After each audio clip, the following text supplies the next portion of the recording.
warms the heart to see all you, Butch, everybody. Some of our counselors are here. But with that, we're here for something very important.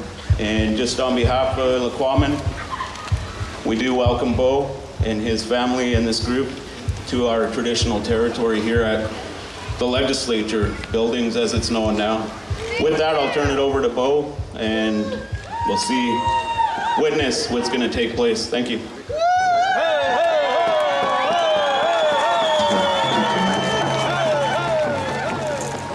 Thank you all for coming out to witness this ceremony. I'd like to explain the history that led us here. We have endured as First Nations people 150 years since the province of British Columbia was formed. Our people have endured near annihilation, subject to poverty, diseases inflicted on us, homelessness, alcoholism, drug addiction. Now they're poisoning our waters, destroying our homelands. Our old-growth forests are disappearing. Species are dropping off the face of the earth, and it's been accelerating for the last 150 years. These are dangerous times. What we need is to make people aware.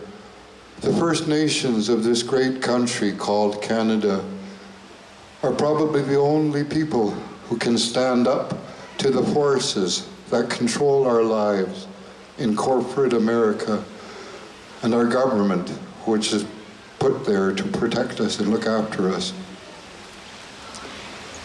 Our First Nations issues are all of our issues because it reflects on all of Canada. But in a broader sense, this is global.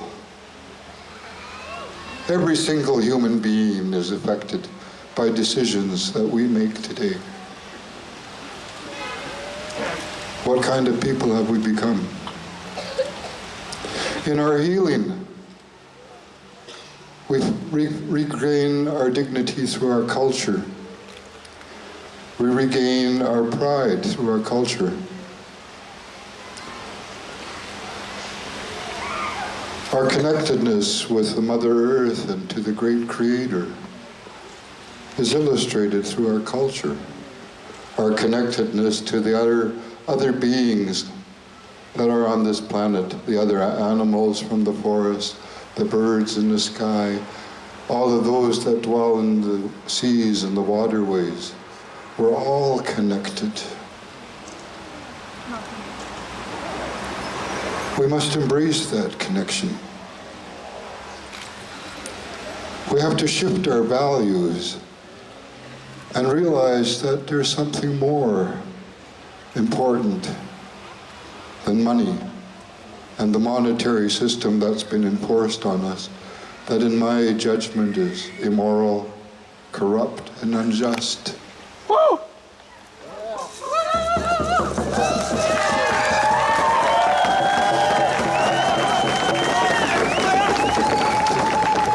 It's time to shift our values,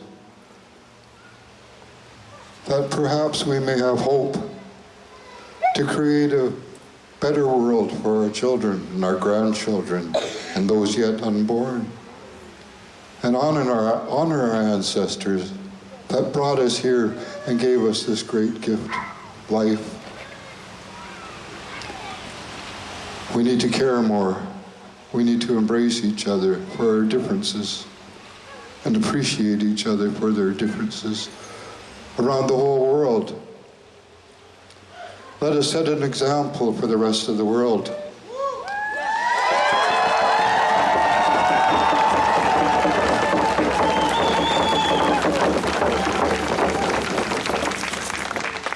We are not terrorists.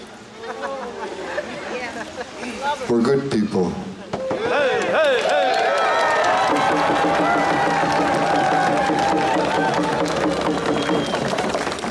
want to do a good thing.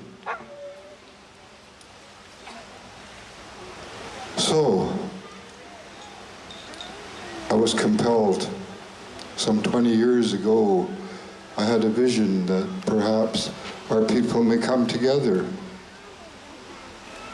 and paddle down from our homelands in our great dugout canoes to this location and bring our children to these steps and break a copper. What does that mean? The history of our coppers is entrenched in our lives, our identity, our lineal bloodlines. It's a symbol of justice, a symbol of balance. It's a symbol of truth. This was extinguished by the colonial governments that came in and told us that they were going to show us a better way and give us a better life, called us primitive savages. Meanwhile, our people had the highest standard of living than anybody in the entire world.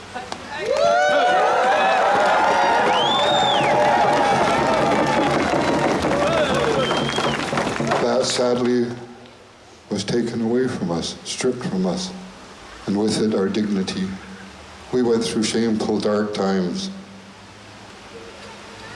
Alcoholism again. In our healing, it is our nature to find truth. The truth is, we all need each other.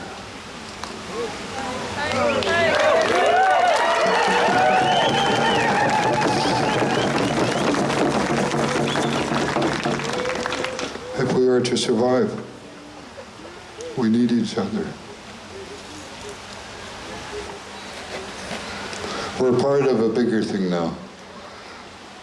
It isn't the First Nations thing. Again, I call on all of my fellow men to open your hearts and understand. That's all I ask. That we may come together and be as one and be good people together, heal together to find our path to righteousness. That's all I ask.